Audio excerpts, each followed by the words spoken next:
여러분 안녕하세요. 오늘은 6장의 무선통신기술을 말씀드릴 차례입니다.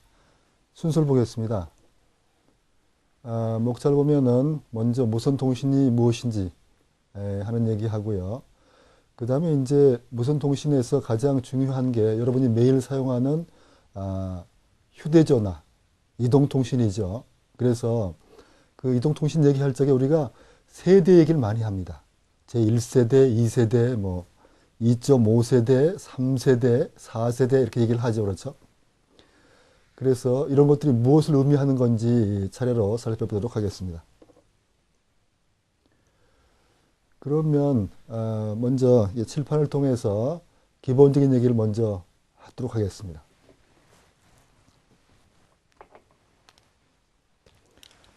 우리가 통신을 유선통신하고 그 다음에 무선통신 이렇게 나누는데 이 둘의 가장 큰 차이는 뭐라고 생각하십니까? 당연히 유선통신은 선이 있어서 선을 통해서 통신하는 거고 무선통신은 선이 없는 거죠. 문자 그대로. 그래서 이 무선통신은 결국은 전자파를 이용해서 신호를 전송을 하는 것인데 이 유선은요, 이렇게 선이 있으면 여기서 출발한 신호가 유선을 따라서 이 목적지 한 군데만 도착을 하게 되죠. 그런데 무선은 어떻습니까? 그 성질이 자, A 여기서 신호가 출발하면 이 신호는요, 이렇게 사방으로 퍼지게 되죠. 사방으로. 이렇게 사방으로 퍼지게 되는 것이 기본적으로 유선하고 무선의 차이인데요. 유선은 목적지가 한 군데고 무선은 목적지가 여러 군데죠. 그렇죠? 여러 군데예요. 여러 군데인데 이렇게 이제 무선 통신에서는 결국 전자파를 이용해서 우리가 보통 전파라고 얘기를 하죠. 전파를 이용을 해서 신호를 보내는 거죠. 신호를 보내는 건데 이제 이 신호에는 여러분의 목소리 음성도 있고 그다음에 이제 데이터도 있게 되겠죠. 그렇죠? 데이터. 이렇게 되는데 사실은 우리가 방송 같은 것은 자, 이 방송국에서 전파를 쏘아 가지고 그것이 서울에 있는 사람도 있고 광주에 있는 사람도 있고 이렇게 여러 군데서 이게 같이 듣는 것이 전혀 문제가 없지만 무선 통신이면서도 어떻게 목적지가 하나인 그러니까 퍼스널 내가 얘기하는 것을 이렇게 방송처럼 여러 사람이 같이 들을 수 있으면 그건 곤란한 거죠. 그렇죠? 곤란해서. 아무튼, 무선이면서도 이게 1대1로 통신할 수 있는 요게 이제 관심사항입니다. 무선은 본래 이렇게 전파가 여러 군데로 이게 퍼져가는데, 무선이면서도 내가 원하는 사람하고만 통신할 수 있게 하는 것이 이제 사실은 이동통신에서의 핵심 기술이 됩니다. 퍼스널 투 퍼스널 통신이 돼야 되니까요. 그래서 이제 이걸 어떻게 하는 거냐 하는 게 이제 무선의 이동통신의 핵심이 되는데 그 핵심 기술을 설명하기 전에요. 이것부터 먼저 설명을 드리죠. 여러분이 이제 여기에 전파가 이용되는데 무선에서 이게 전파가 이용되는데 이 전파는 지금 보시는 대로 한 군데서 전파가 발사가 되면 여러 군데로 퍼지죠. 그렇죠? 퍼지기 때문에 1대1로 통신하기에는 어려움이 있죠. 어려움이 있고 이제 전파라는 것이 예를 들면 주파수가 전파 주파수가 있죠. 그렇죠? 주파수가 있는데 이 주파수가 특정 주파수 예를 들면 이게 100.1MHz다 라는 주파수를 어떤 사람이 사용하고 있으면 다른 어떤 사람도 똑같은 주파수를 똑같은 시간에는 사용할 수가 없습니다. 왜냐하면 A가 얘기를 하고 있는데 같은 주파수를 사용하는 B가 또 이렇게 얘기를 시작을 하면은 이 전파가 충돌이 일어나서 A도 어떻게 해요? 통신할 수가 없고 B도 통신할 수 없는 그런 사태가 발생을 하죠. 그러니까 동일한 주파수를 사용을 해서 A나 B가 동시간대에 동시에 통신을 할 수가 없다 하는 것이 어떻게 해요? 없다는 것이 동시에 통신할 수 없다는 것이 무선 통신의 또 한 가지 큰 특징입니다. 그건 이제 주파수라는 것을 사용을 하게 되고 그 주파수는 같은 시간에 전파를 발사하게 되면 충돌을 하니까요. 그렇죠? 충돌하니까. 뭐 마치 우리가 좁은 공간에서 A하고 B가 얘기하는데 또 C하고 D가 같이 얘기하면 어떻게 해요? 이거 서로 충돌 나서요. 이것도 대화가 제대로 안 되고 이것도 제대로 대화가 안 되죠. 그렇죠? 그래서 이제 이 문제를 해결하는 것이 이동통신에서 무선통신에서 가장 중요한 이야기가 됩니다. 우리가 이번 챕터에서요. 굉장히 여러 가지 용어가 새로운 용어들이 굉장히 많이 나옵니다. 굉장히 많이 나와서 뭐 공부량이 엄청 많은 것처럼 보이는데요. 우선 기본적으로 그거 다 이게 뭐 새로운 용어를 사실은 기술적으로 상당히 어렵습니다. 이게 무선통신 기술은 수학이 바탕이 돼서요. 이해하지 않으면 상당히 어렵습니다. 이해하기가요. 그래서 여러분이 이번 수업을 통해서 그런 기본적인 기술을 어떻게 동작하는지라는 것을 완전히 이해하는 것은 그건 어렵습니다. 그렇기 때문에 아주 기본이 되는 개념은 여러분이 확실히 알 필요가 있죠. 그렇죠? 그리고 이제 또 한 가지 세대라는 얘기가 나오죠. 그렇죠? 아까 세대 말씀드렸습니다만 세대. 이게 뭐냐, 이 세대라는 것이. 세대에 관련돼서 아무튼 여러 가지가 얘기가 많이 나오죠. 많이 나오는데 우선 얘기를 이렇게 하죠.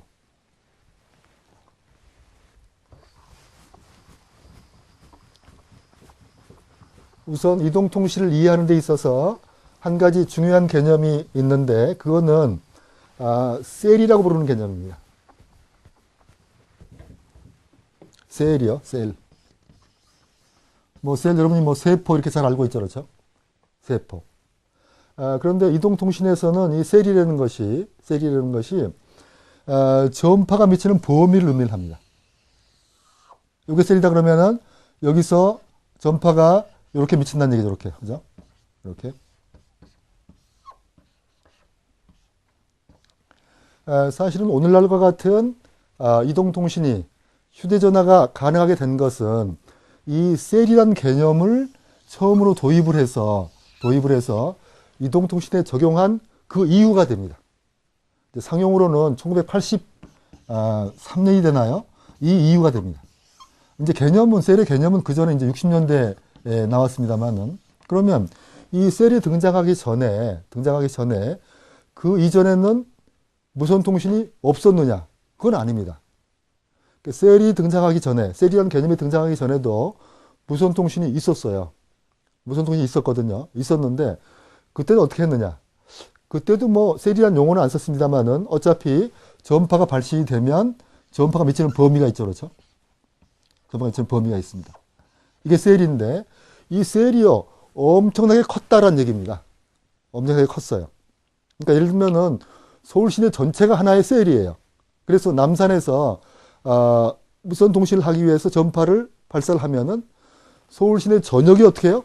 한 셀이니까 서울 시내 전역에서 어떤 얘기를 들을 수가 있게 되는 거죠.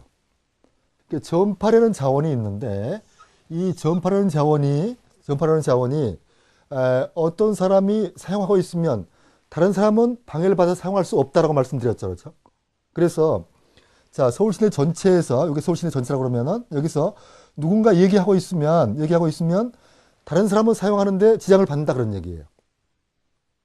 그래서, 물론 이제, 주파수를 하나만 사용하는 게 아니니까, 주파수를 몇 개 이게 사용하게 되면, 몇 사람이 통화할 수가 있어요. 서울 시내 전체에서. 그렇긴 하지만 그 사람 숫자가 굉장히 제약이 많죠. 초창기에는요, 이 셀이라는 개념이 등장하기 전에는, 무선통신, 뭐 이동통신 하는 것이 상당히 어렵고 그 다음에 수용할 수 있는 사람 숫자가 상당히 제한적이 있어요. 제한적이었는데 자, 이 셀이라는 개념은 그걸 어떻게 변화시켰느냐 이런 거죠. 보통 이제 이렇게 셀을 이렇게 그립니다. 이런 육각형을 그리는데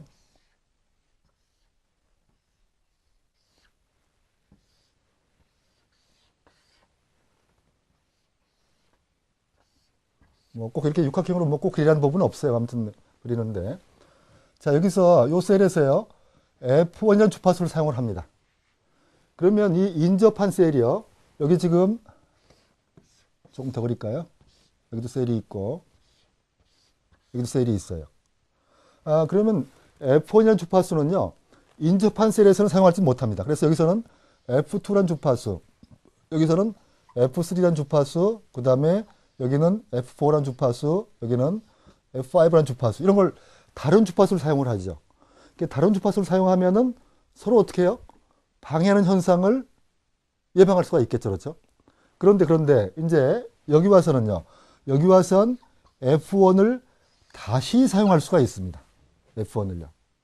F1을 다시 사용할 수가 있는데, 이게 이제 주파수의 재사용이라는 겁니다. 주파수의 재사용이죠. 그러니까 우리가 지금 사용하고 있는 휴대전화에서는 이런 개념이 적용되고 있어요.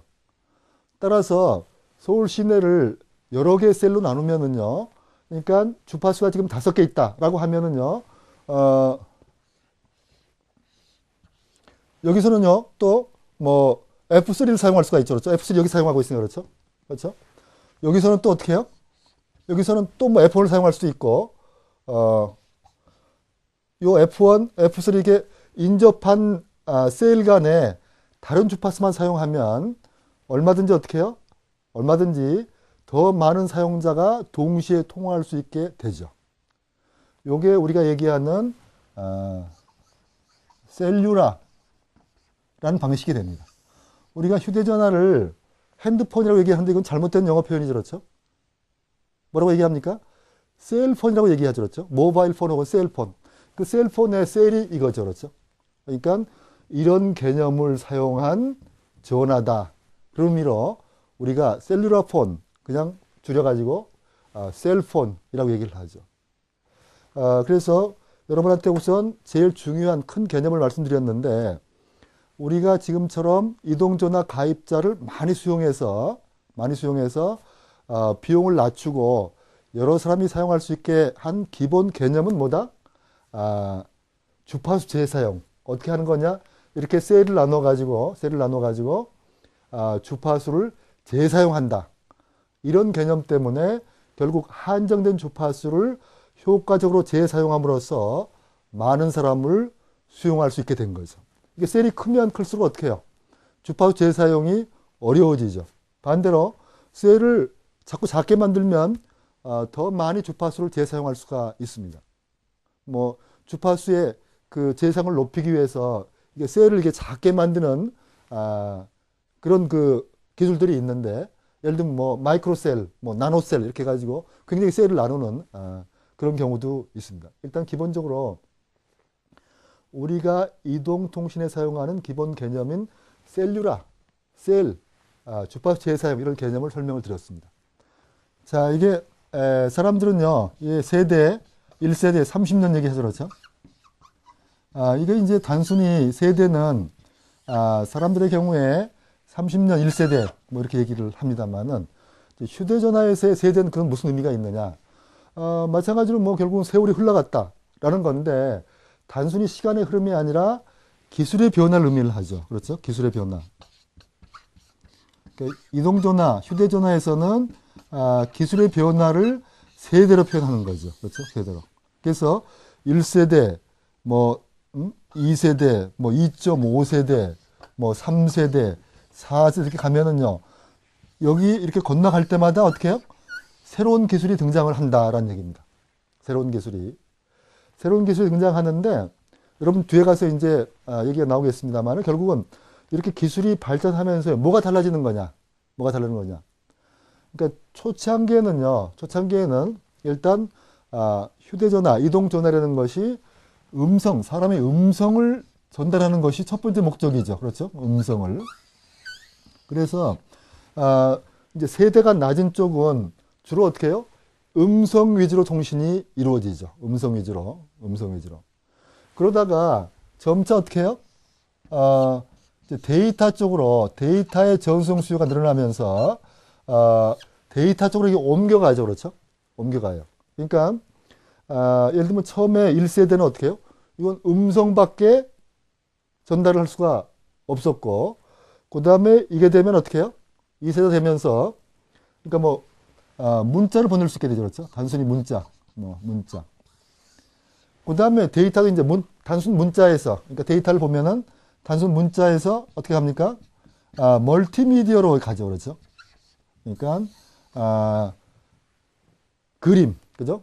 그 다음에 영상, 이런 그 멀티미디어로 데이터도 이게 진화를 하게 되죠. 그렇죠? 진화를 하게 되고.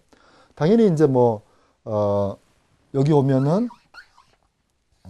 화상통신이 가능해지고, 그 다음에 이제 세대 구별은 또, 같은 데이터라고 하더라도, 이게 이제 광대역으로 갑니다. 광대역으로요. 그러니까 넓은 대역이라는 의미인데, 광대역은요. 광대역은 넓은 대역이라는 의미인데, 결국 광대역으로 가야지만 어떻게 해요?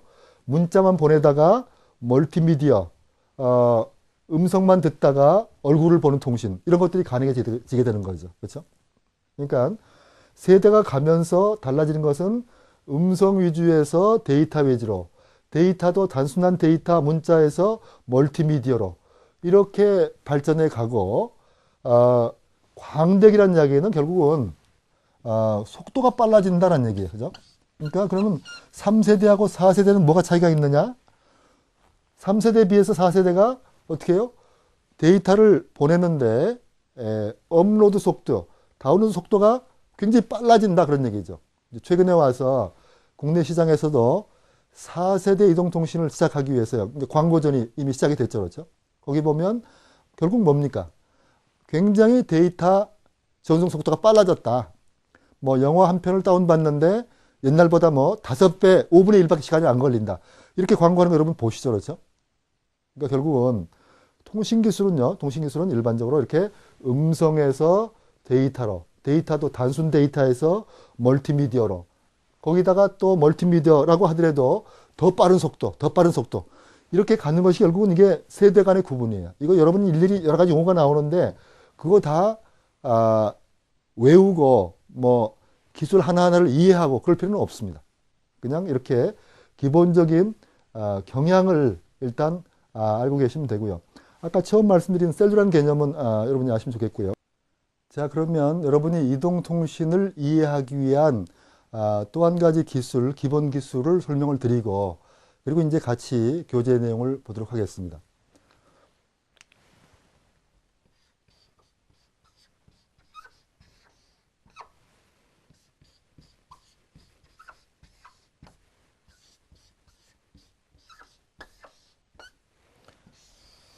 자, 제가 세 가지 기술의 이름을 썼습니다. 그러니까 FDMA, TDMA, CDMA. 이거는 우리가 앞에서요, 주파수 다중화라는 개념을 말씀드렸고요. 그 다음에 이거는 시분할 다중화. 그 다음에 이거는 코드 분할 다중화. 이런 거의 약자입니다. 그렇죠? 근데 이제 이 주파수 분할 다중화나 시분할 다중화의 경우에는 그러니까 통신하는 상대방이요, 이렇게 고정되어 있는 경우에, 그죠? 고정되어 있는 경우인데, 여기서 지금 요 A가 붙어 있는데요. 이 A는 MA는 이게 멀티플 액세스를 의미합니다. 멀티플 액세스.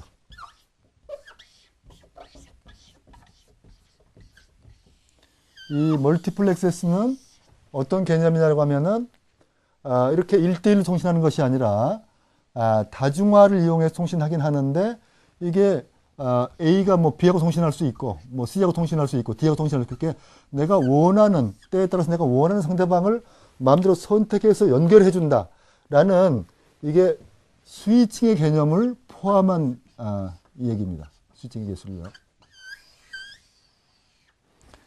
그래서 기본적으로 아무튼 통신이 되는 것이 기본으로 내가 원하는 상대방을 선택해서 통신해야 되지 않겠습니까? 그렇죠?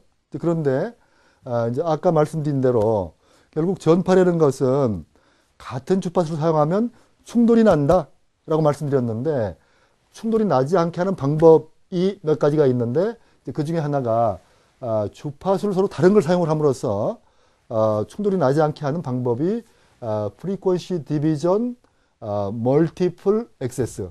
그러니까 주파수 분할, 이게 다중어가 아니고 주파수 분할 그러면 되겠네. 그죠? 이것도 주파수 분할 멀티플 액세스가 되는데 요 세 가지를요 이제 여러분 교재에 그 설명을 하고 있긴 한데요. 제가 여기서는 그냥 개념적으로 이렇게 설명을 드리고 싶습니다. 그러니까 이런 교실에요. 이런 교실에 여러 사람이 있어요. 그죠? 여러 사람이 있어요. 그런데 어떤 사람, 예를 들면 A하고 B하고 C하고 D하고 E하고 F하고 각각 이게 통신하려고 하는데 서로 커뮤니케이션 하려고 하는데 그 사람들이 아무 제약 없이 그냥 얘기를 시작을 하면은 서로 방해를 받겠죠. 그렇죠? 방해를 받아요. 방해를 받아서 서로 통신할 수가 없게 되는 거죠.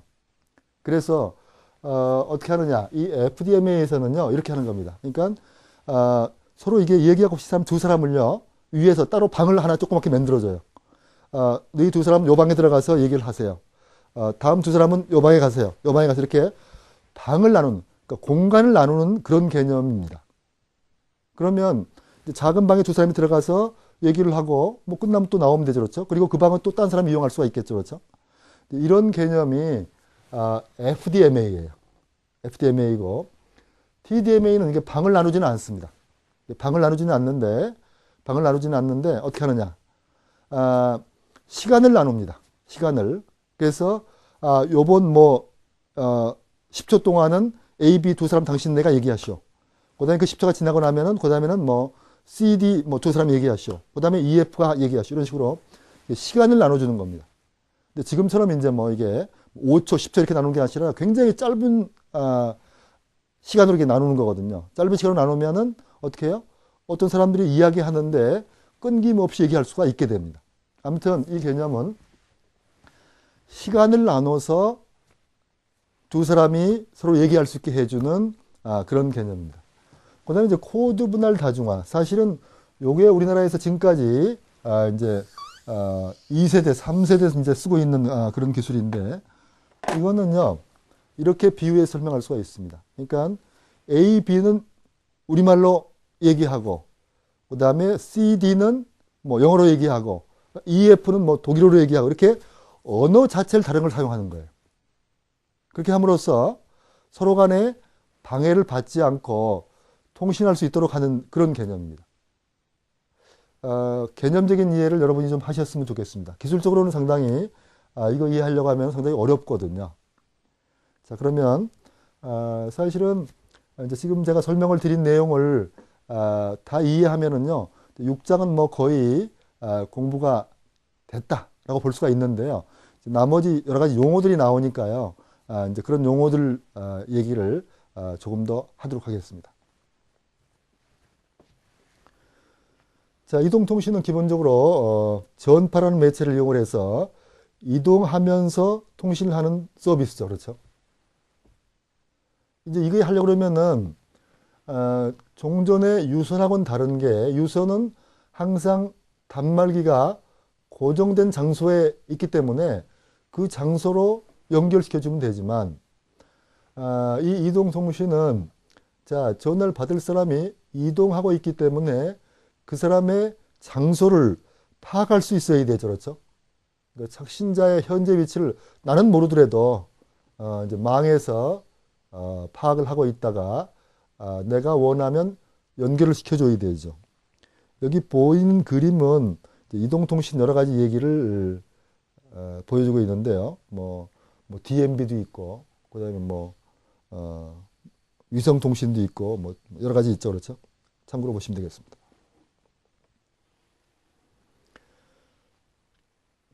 자, 이동통신의 발달 과정을 잠깐 말씀드리면, 여기 1세대, 2세대, 3세대, 4세대 이렇게 나와 있는데요. 1세대, 2세대, 3세대, 4세대 나와 있는데, 이거 보시면은요, 1세대, 2세대, 3세대, 4세대 나와 있는데, 이거 보시면은요, 1세대, 2세대, 3세대, 4세대 나와 있는데, 이거 보시면은요, 1세대, 2세대, 3세대, 4세대 나와 있는데, 이거 보시면은요, 1세대, 2세대, 3세대, 4세대 나와 있는데, 이거 보시면은요, 1980년대 1세대는요, 기본적으로 아날로그 방식의 AMPS라는 방식을 이용을 합니다. AMPS요.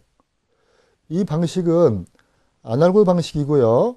아까 기술적으로 FDMA에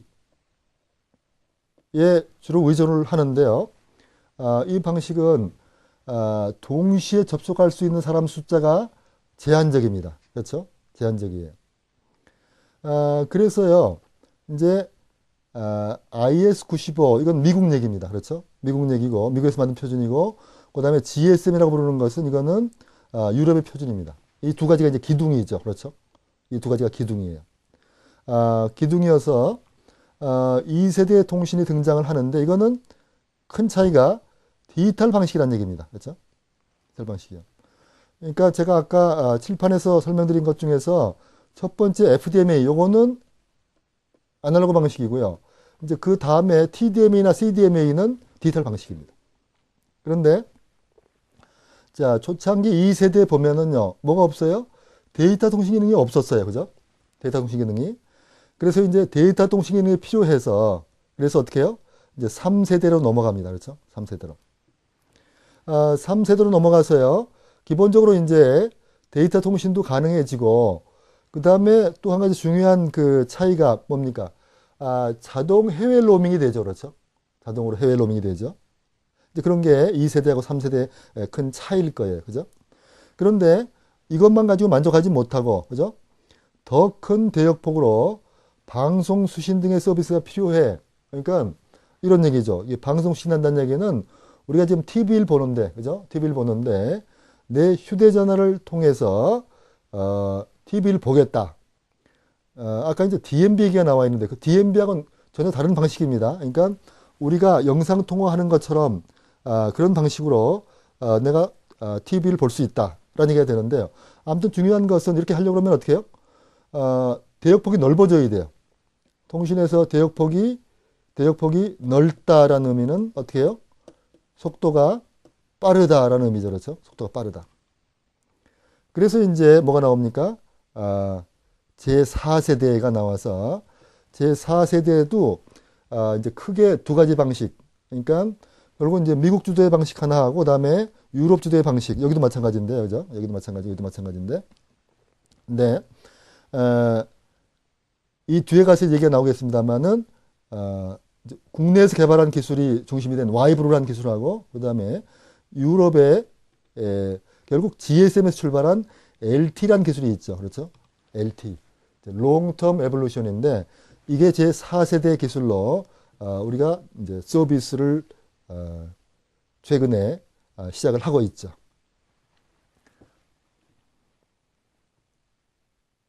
뭐 역사 얘기가 있는데요. 이런 거 여러분이 뭐 다 이게 뭐 그 머릿속에 기억할 필요는 없겠습니다만은 아까 말씀드린 대로요. 예. 그러니까 서비스 제공 지역을 셀로 나눴다. 잘게. 그래서 주파수를 재사용한다. 이 개념이 이제 굉장히 중요한 개념입니다. 이런 개념이 등장함으로써 오늘과 같은 이동통신이 가능해졌는데요. 사실 이제 이렇게 하려고 하면은 컴퓨터 기술이 뒷받침 안 되면 안 돼요. 그러니까 이 기술 자체는 1960년대 말에 나왔습니다만은 실제로 이 개념을 이용을 해서 상용 서비스가 등장하게 된 것은 상당히 뒤거든요. 그죠? 그러니까 그 전에는요, 컴퓨터 기술이 뒷받침되지 못했기 때문에 이런 서비스, 개념은 있지만 서비스를 직접 하지 못했고요. 결국 컴퓨터가 이제 발달하면서 지원이 가능해져서요, 상용 서비스가 가능해지고요.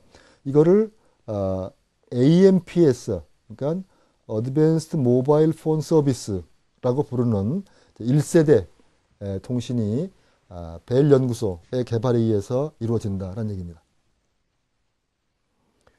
그 다음에 90년대 와가지고 제2세대 통신이 이루어지는데 2세대 통신에서는 뭐 DQPSK 이런 그 변조 방식이 이용이 되고요. 이 내용이 뭐냐 하는 얘기는 우리가 앞에서 전송 얘기를 할 적에 약간 얘기가 나왔었습니다. 그죠? 아무튼 뭐 그런 게 있다 정도만 아시면 되겠습니다. 이제 그 유럽에서는 스웨덴에서 뭐 컴빅이라고 부르는 시스템이 최초로 아날로그 셀룰러로 시작을 했고요. 이게 이제 많이 불편해서 결국은 TDMA 방식인 GSM을 개발하게 됩니다. 그죠? GSM. 그러니까 미국은 사실은 이제 CDMA가 미국에서 개발되는데 이거를 처음으로 상용화한 것은 여러분이 아시다시피 어디입니까? 우리나라가 이 기술을 상용화를 하게 되죠. 그렇죠? 우리나라가 기술 자체를 개발한 건 물론 아닙니다. 기술 자체를 가지고 있는 것은 여러분 아시는 대로 이제 퀄컴이라는 회사가 기술을 가지고 있고 그 기술을 상용화한 것은 우리나라다. 그런 얘기죠. 일본 얘기도 뭐 비슷하게 있고요. 이제 우리나라 얘기가 있습니다. 그렇죠? 뭐 역사 얘기가 있는데 여러분이 그냥 보시면 되고요. 우리나라도 처음에 이제 84년이죠. 그렇죠? 한국이동통신이라는 회사가 만들어지고 그해 5월서부터 AMPS 방식의 셀룰러 시스템을 도입을 하죠. 그러다 이제 가입자가 점점 많아지죠. 그렇죠? 가입자가 점점 많아져서 이게 AMPS 방식은 앞에서 단점을 얘기를 말씀드린 대로요. 이게 그 한계가 있어요. 그러니까 아날로그 방식이고 아날로그 방식은 이제 효율성이 떨어져서 많은 가입자를 수용하기가 어려워집니다. 그래서 결국은 우리나라도 이제 디지털로 가는데 우리나라가 디지털을 도입할 적에 고민을 많이 했죠. GSM으로 갈 거냐 아니면 새로 이제 우리가 기술을 상용화해서 CDMA로 갈 거냐 고민을 많이 하다가 결국은 어떻게 해요? 우리나라는 이제 이렇게 가게 되죠. 그렇죠? 가게 됩니다. 그렇지만 세계적으로 보게 되면은 시장은 어떻게 해요? 이쪽이 훨씬 크죠. 그렇죠? CDMA는 이제 우리나라에서 상용화 해가지고 역으로 이제 미국에도 수출을 하고 다른 나라에도 수출을 하고는 있습니다만 여전히 어떻게 해요? 시장 분포를 따지면 GSM 쪽이 시장 분포가 훨씬 크죠. 그리고 여러분 혹시 기억나시는 분이 계신지 모르겠습니다만은 이게 삐삐라는 게 있었죠. 그렇죠? 삐삐. 우리 무선 통신 기술 발전해 보면은 삐삐가 있었습니다. 삐삐가 있었는데 1982년에 시작을 해서 89년에 뭐 100만 가입자 그리고 이제 96년에 아까 말씀드린 대로 이게 CDMA가 96년에 처음으로 도입됐다. 근데 삐삐는 사실은 이제 휴대전화가 본격적으로 도입되기 전에 여기 보면 이제 이렇게 처음에 삐삐도요 무선 호출기도 단순히 그냥 문자도 처음에는요 문자를 못 보냈어요.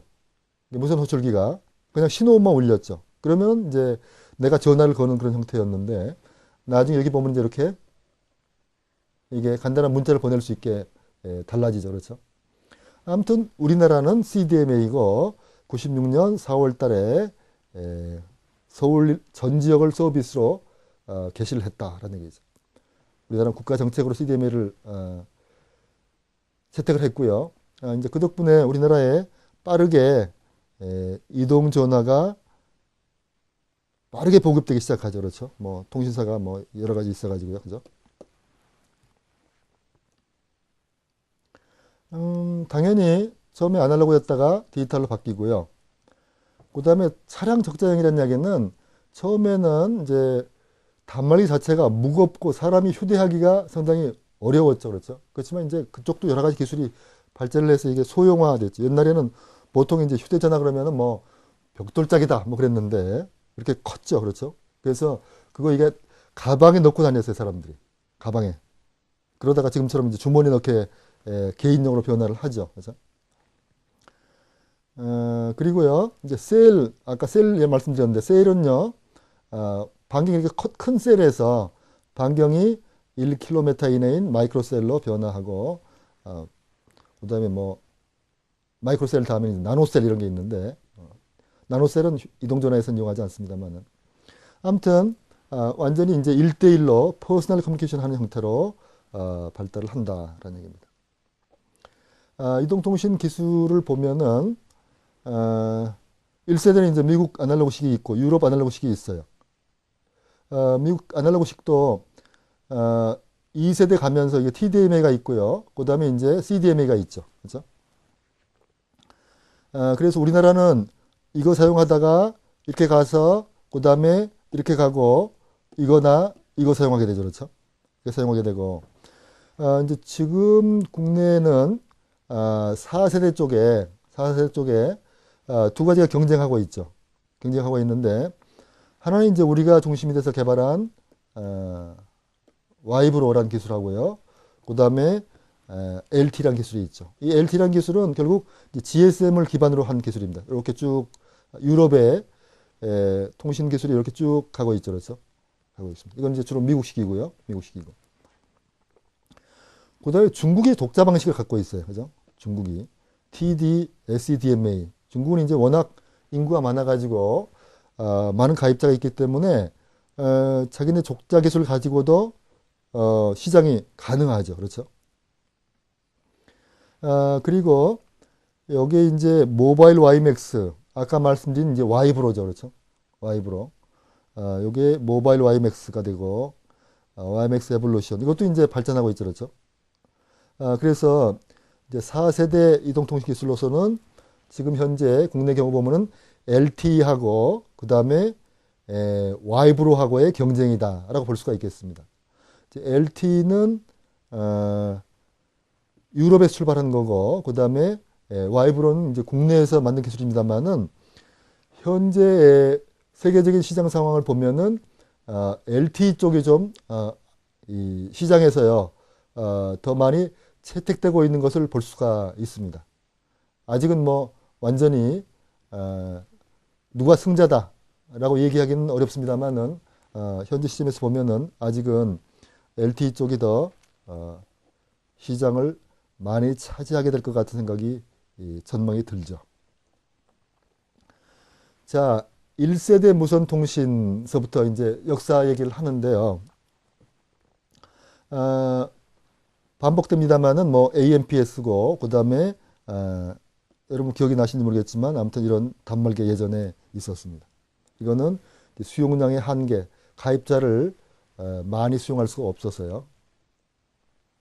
그리고 또 한 가지 이제 요 핸드오프라는 개념 아셔야 되는데 여기 보면은요 이게 이제 요게 하나의 셀이고요. 요게 또 다른 셀입니다. 그렇죠? 셀인데 한 사람이 이렇게 다른 셀로 이동하면은요 이 셀을 벗어나서 이제 새로운 셀로 진입을 하는 그 순간에 이제 핸드오프가 발생을 합니다. 핸드오프가 발생을 해서 이쪽 셀의 관할에 있다가요. 이쪽 셀의 관할에 있다가 이쪽 셀로 이제 옮겨게 되는 거죠. 그렇죠? 이쪽 셀의 서비스를 받게 됩니다. 이게 이제 방식이 하드 핸드오프하고 뭐 소프트 핸드오프 이렇게 둘로 나눠지는데 옛날 아날로그 방식에서는 하드 핸드오프 결국은 새로운 셀로 진입을 하기 전에 기존 셀의 통신이 끊기는 거죠. 그렇죠? 끊기는 거고 그 다음에 이제 새로운 셀에 들어가면 다시 연결이 되는 그런데 소프트 핸드오프는 끊기기 전에 새로운 셀에 먼저 진입하게 되는 서비스를 받게 되는 그런 차이가 있습니다. 디지털인 CDMA에서는 소프트 핸드오프를 사용한다. 이 방식도 이제 우수하죠. 그렇죠? 우수하고 이게 하드 핸드오프를 하는 경우에는요. 데이터 전송을 한다 그러면은 데이터 전송이 중간에 일시 어떻게 해요? 일시 끊길 수 있는 그런 위험성이 있죠. 핸드오프란 용어 참고로 말씀드렸습니다. 그 다음에 이제 2세대 얘기가 있는데 이거 제가 일일이 다 읽고 설명하지는 않도록 하겠습니다. 아무튼 아까 말씀드린 대로 이게 GSM 2세대가 그 다음에 CDMA 요게 두 개가 이제 주종이죠. 그렇죠? 주종이고 GSM은 유럽, CDMA는 미국에서 개발되고 국내에서 상용한 방식이죠. 2세대. 그리고 아까 이제 그 세 가지 기본적으로 무선 통신 사용하는 멀티플 액세스 기술을 말씀드렸는데 처음에 이제 주파수를 나누는 거죠. 그렇죠? 이 사람은 주파수 1, 이 사람은 주파수 2, 이 사람은 주파수 3, 4, 5 이렇게 나눠 쓰는 거죠. 그렇죠? 그래서 서로 다른 주파수를 사용하니까 이 사람하고 이 사람은 어떻게 해요? 이 사람하고 이 사람은 서로 어떻게 충돌을 하지 않는 거죠. 그렇죠? 이거는 뭐 장치비가 좀 뭐 간단하다. 그렇지만 결과적으로 보면은요, 그 많은 가입자를 이게 수용할 수 없는 단점이 있어서요. 결국 효율도 떨어지고 그래서 결국은 이제 디지털 쪽으로 넘어가게 되죠. 그래서 그러니까 디지털 방식이 TDMA가 있고 그 다음에 TDMA는 이렇게 몇 초 동안 이 사람이 쓰고 그 다음에 몇 초 동안 이 사람 쓰고 이렇게 나눠 쓰는 거죠. 근데 아까 설명드린 대로 실제로요 이렇게 1초 3초 이렇게 하는 건 아니고 굉장히 짧은 순간 이렇게 시간을 나누기 때문에 각자가 통화하는데 끊기지 않고 사용하는 것처럼 느껴지죠. 실제로는 이게 끊기는 건데요. 실제로는. 그 다음에 이제 CDMA는 미국 퀄컴에서 개발한 거고 우리나라에서 사용한 건데요. IS95라는 표준으로 정해져 있고 이게 이제 기술적으로는 이해가 어렵겠습니다만은 아무튼 기본적으로요. TDMA나 FDMA 방식에 비해서 대역폭당 사용자 채널을 10배 내지 20개 그러니까 같은 대역폭을 가지고도 훨씬 많은 가입자를 수용할 수 있으니까요. 경제적이겠죠. 그렇죠? 그래서 대용량이 되니까 대도시에 적합하고 이거는 이렇게요. 아까 이제 다른 언어를 사용한다라고 얘기했는데 이 다른 언어라는 것이 실제로 이렇게 다른 코드예요. 그죠? 각각의 그 코드를 사용을 해서요. 이 코드가 서로 다르면은 이게 섞이더라도 내 고유의 코드를 알고 있으면 나만의 목소리를 들을 수가 있게 됩니다. 그게 이제 기술이죠. 그렇죠?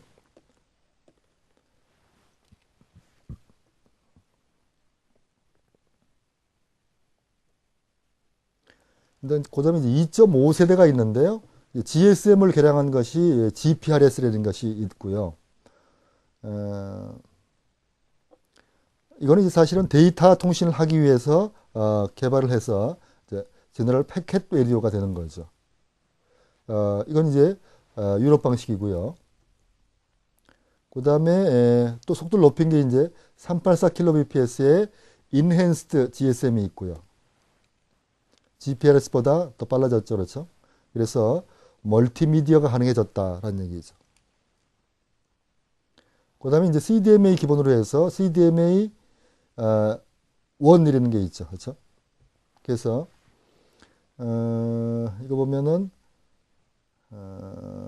IMT 2000의 CDMA 방식으로 광대역 CDMA를 제안을 하게 되는데 광대역이라는 이야기는 와이드 밴드 결국은 뭐 속도가 높다라는 얘기가 되죠. 그죠?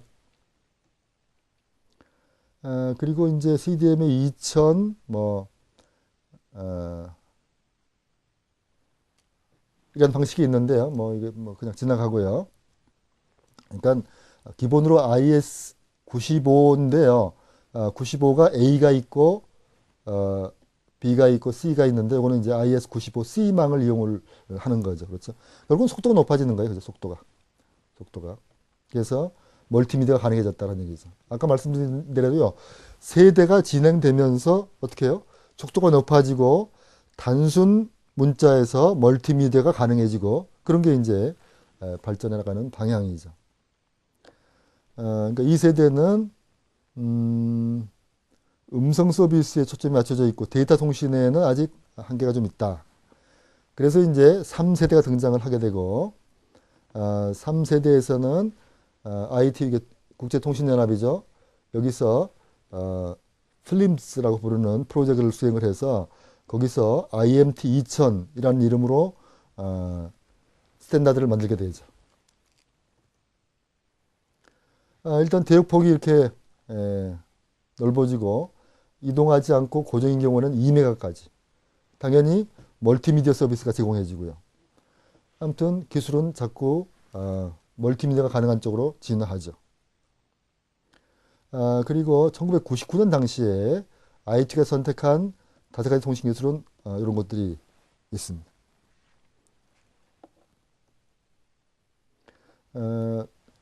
WCDMA는 아까 말씀드린 대로 와이드밴드 CDMA이고요. 결국 속도를 좀 더 높이기 위해서 대역폭을 넓혔다 그런 얘기가 되죠. 그죠? WCDMA도 사실은 이제 버전이 자꾸 올라가면서, 그죠? 올라가면서, 점점 진화하게 되는데, 나중에 보면은 All IP 네트워크로 전환이 된다는 얘기죠. 그러니까 All IP라는 이야기는 모든 통신을 IP, 우리 인터넷 사용하는 IP 프로토콜에 의존하게 된다 그런 얘기가 되죠. 그렇죠?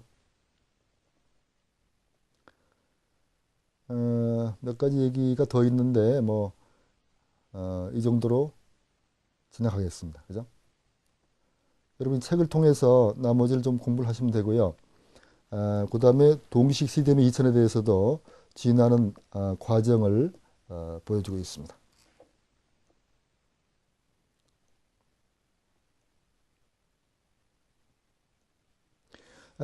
좀 얘기를 넘겨서요. 여러분이 최근에 관심이 되고 있는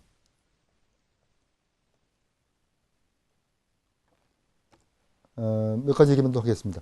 여러분이 이제 새로운 용어로 테더링이라는 용어가 있는데, 요거는 여러분이 알고 가시면 좋을 것 같은데, 테더링은 어떤 지역은 이제 와이파이가 안 되죠, 그렇죠? 와이파이가 뭐 전국 어디서나 다 됐으면 좋겠는데, 와이파이는 안 되고 이제 휴대전화는 통화가 가능한 그런 지역에서 내가 노트북을 이용해서 인터넷 접속하고 싶다라고 하면은 이제 휴대폰이 마치 어떻게 해요? 무선 공유기와 같은 역할을 합니다. 그렇게 해서 이용하는 것을 우리가 테더링 한다고 얘기를 하죠. 그렇죠? 테더링. 그러니까 휴대폰만 있으면 와이파이가 없는 지역에서도 노트북 등과 같은 단말에 인터넷을 연결해서 쓸 수 있는 그런 수업이 있습니다. 와이브로 에그라는 거가 있는데, 와이브로 에그는 와이파이가 없는 지역에서요. 와이파이가 없는 지역에서 와이브로로 연결되는 와이브로 신호를요. 와이파이 신호로 바꿔주는 기능을 수행을 해서요.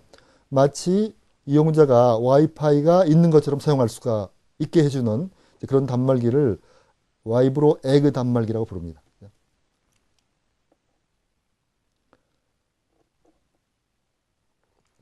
마이파이란 개념도 얘기를 하는데, 와이파이란 것은 여러분 잘 아시죠? 무선 인터넷. 그래서 요즘은 이제 웬만한 공공지역이나 뭐 학교나 캠퍼스 이런 데서는 혹은 뭐 이 지하철 같은 데서도 전부 이제 와이파이가 되죠, 그렇죠? 와이파이가 되는데, 마이파이라는 것은 나만의 와이파이다 그런 뜻이에요, 그죠? 마이파이라는 것은 아까 얘기한 이제 결국은 테더링을 이용한다는 얘기죠. 테더링 기능은 미국이나 유럽 등지에서 나만의 와이파이라는 개념의 마이파이로 불리고 있다.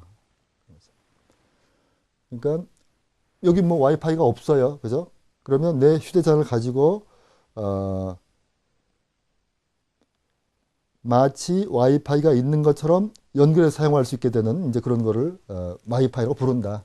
아까 얘기한 테더링을 이용을 해서라는 거죠. 그리고 이제 4세대에 가서 결국 두 가지가 경쟁하고 있다라는 말씀을 드렸는데요. 용어가 이제 YMAX라고 부르기도 하는데, 제가 아까 Y브로라고 얘기를 했는데요. Y브로. 뭐, 같은 의미로 YMAX라고 쓰는데, YMAX라는 것은, 언제 어디서나 인터넷 서비스 제공을 목표로 하는 신규 표준으로서, 우리가 얘기하는 그 Y브로라는 기술을, 의미를 하게 됩니다.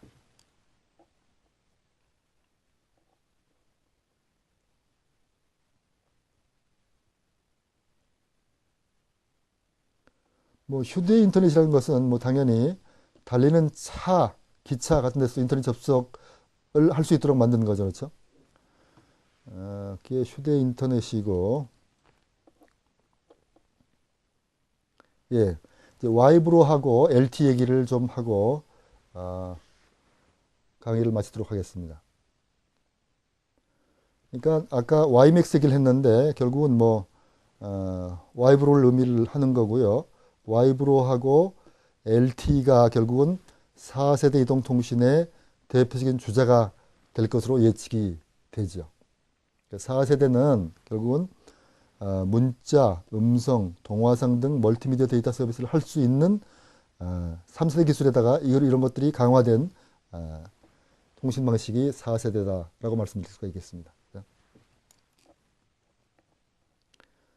여기 2G, 3G, 2세대, 3세대, 4세대가 달라지면서 처음에 2세대에서 보이스 플러스 SMS가 나타나죠. 그렇죠? 그 다음에 보이스 플러스 데이터가 나타나고요. 3세대 와서 그 다음에 보이스 플러스 데이터 플러스 와이어리스 인터넷이 되고 그 다음에 4세대 가면은 보이스 플러스 데이터 플러스 와이어리스 인터넷 플러스 센싱까지 되고 기술적으로는 OFDMA라는 기술을 이용하게 됩니다.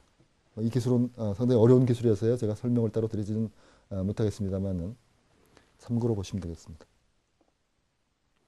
자, 와이브로하고 LTE를 비교를 하면은요. 결국 와이브로는 뭐 YMAX 와이브로 계열이고요. 그 다음에 LTE는 GSM WCDMA 계열이에요. 그래서 전송 방식은요.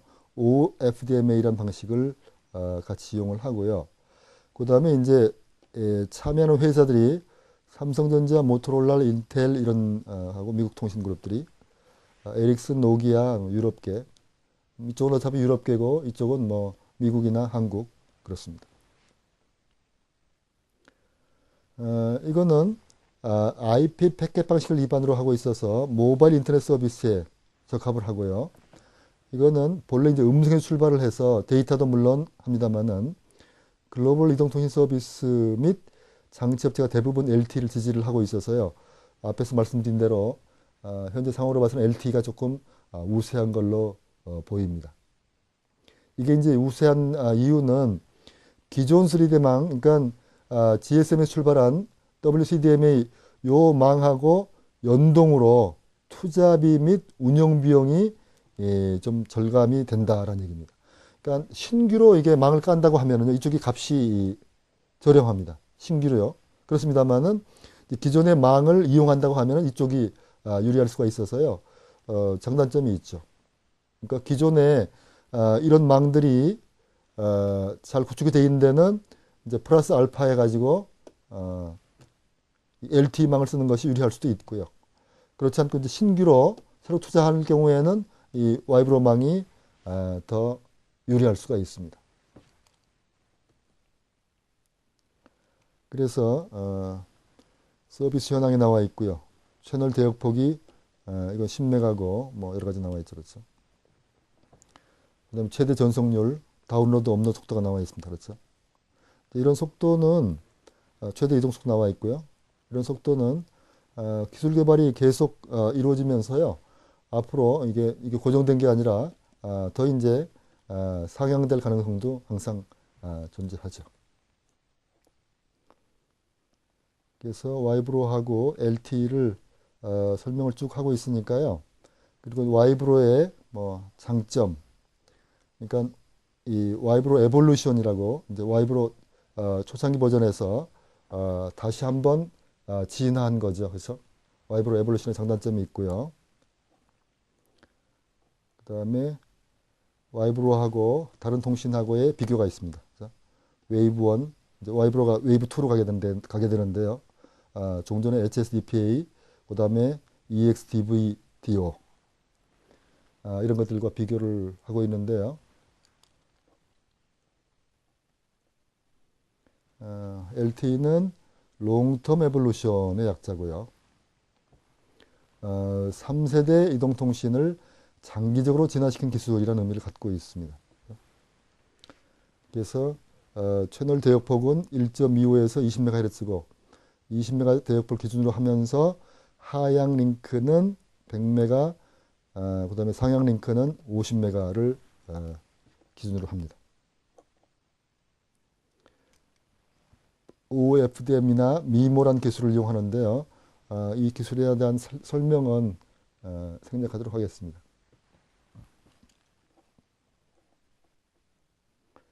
몇 가지 참고 자료가 있고요. LTE 어드밴스드의 장단점이 또 나와 있습니다. 그렇죠? 나와 있고, 그 다음에 리퀘어먼트 나와 있죠. 진화 단계가 나와 있습니다. 그렇죠? 그러니까 LTE는 여기 지금 LTE인데 2G에서 GSM, GPRS, 그 다음에 3G에서 엣지, WCDMA 이런 기술들이 이제 이렇게 진화해서 LTE가 된다라는 얘기죠. 그리고 기본으로 여러 가지 여기서 이제 가능한 것들이 쭉 나와 있죠. 그렇죠? individual video clips, high speed uploading, 뭐 VPN, IMS, IMS라는 것은 IP 멀티미디어 서브시스템이라는 거의 약자입니다.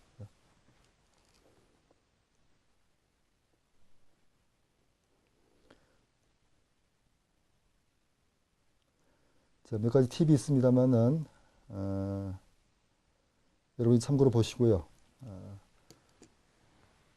오늘 강의는 여기까지 하도록 하겠습니다. 예, 감사합니다.